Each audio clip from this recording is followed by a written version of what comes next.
this Monday Night Raw coming from November 6th, 1995. The first match is British Bulldog versus Marty Jannetty. Marty is supposed to be a babyface, but does some heel tactics, just like last week, attacking Bulldog from behind. And this match, he strikes Bulldog in the eyes. We also get word during this match that Clarence Mason did his job and got the Bulldog a WWF title match at the next In Your House pay per view following Survivor Series. It looks like they've been in the same venue for the last 3 weeks, so that would mean Marty Jannetty had 3 matches in one night. I don't know what these guys used to be made of, that they were able to do 3 matches in one night. No, wait, I know exactly what they were made of: 70% drugs and painkillers, 20% alcohol, and 10% oxygen. They got their dose of H2O from the liquor that they drank to down the pills. That's the only thing I can think of how they were able to do this many matches in one night. Marty hits an egg breaker from the ropes to get back on offense. He misses a fish from the top but lands on his feet and catches Bulldog with a DDT, but the Bulldog gets the foot on the rope. And then after a reversal, Davey Boy gets the win after hitting the power slam. A good finish here to this match, but boring everything else in between.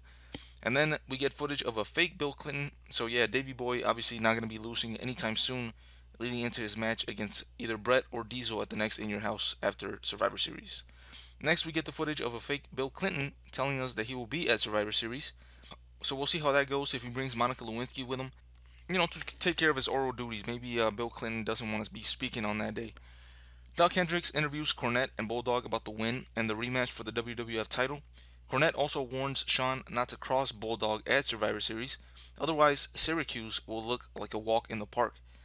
And again, they make a mistake by giving Bulldog a mic, and he goes on about one thing or another I couldn't tell you.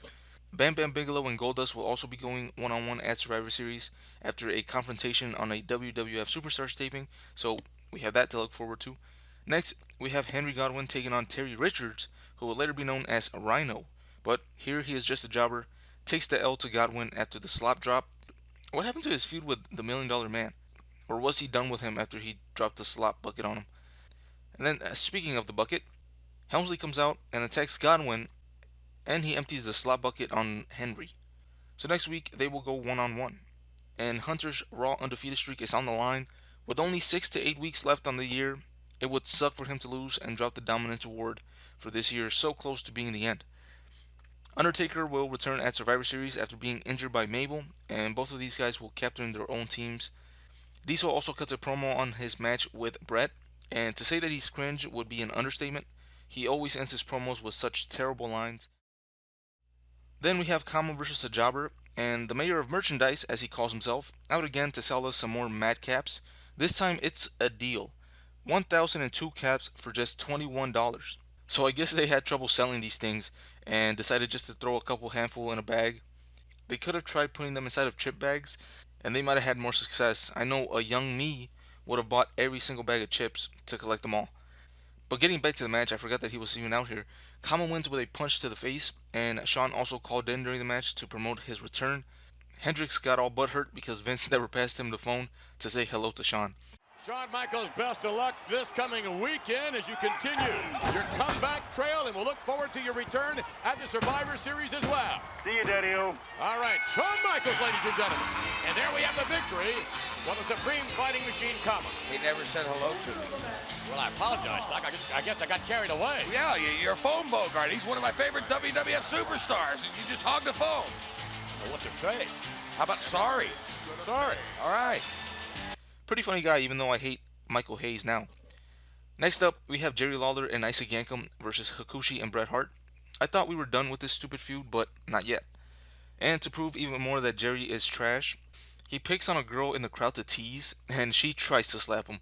Nobody is scared of this guy. He's that much of a schmuck. Fans are willing to get taken out of the arena just to slap him, because they're not scared of him. You won't see anyone doing that to Sid or Diesel, but Jerry, yeah, people will do that to him. Barry Horowitz also accompanies these guys to the ring. Bret Hart noticed how good that Barry was doing and wanted his expertise out here with him for this match. Surprisingly, Bret and Hakushi control Isaac for the first part of the match until Yankem nails Hakushi in the back with a clothesline. The Doctor also slams Hakushi into the ring post, back first, and then also into the ring apron on the outside. Lawler hits 2 pile drivers on Hakushi, but doesn't go for a cover.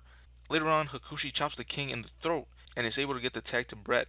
He cleans house, goes to his patented rope, and hits an elbow drop from there. Then a sharpshooter, but the ref gets distracted while Yankum is tapping out. Jerry gets into the ring with a chair, but Barry comes in to stop him and take the chair. But the stupid referee, because he wasn't paying attention, thinks that Barry brought the chair in and disqualifies Brett and Hakushi.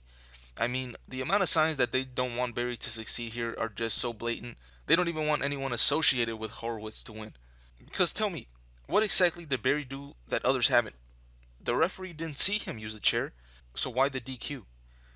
Countless other times managers have come in the ring and nothing has been done, so why this time with Horowitz of all people?